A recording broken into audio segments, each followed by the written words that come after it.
દુનિયા વાતો રે કરતી સગતી આજ ખેતરમાં જાઉં છું. આજ એક જણનું મર્ડર કરવાનું છે.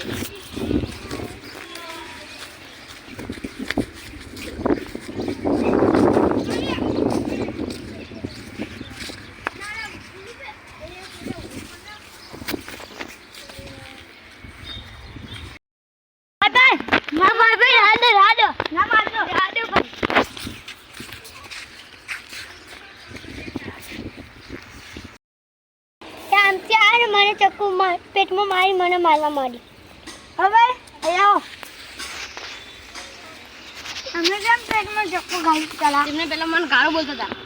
અરે ભાઈ મને ગાળો બોલતા હતા. એ આમાં આઈ ટર્ન કરી જાવ તમે. હું ઘરને તો ટ્રેક્ટર સાફ કરતો હતો ને ડાયરેક્ટ મને આવીને ને એને પેટ જારી મને માર્યો અને ગળી દીધું. કે આપો ગાળો પર બોલતા ને બેબલ. એ ભાઈ તમે બાતતા નહીં આપો તો. અંકલ હું તો પહોંચું. અમે જતા રહીએ બહાર. અમે અચાનક ગામમાંથી આવ્યા. કે શું થયું તમારે? મને કશું નહીં થયું. અમે નવા ખેતર જોવા જતા આ વચ્ચે મેં આવીને ઠોકવા માંડી તું.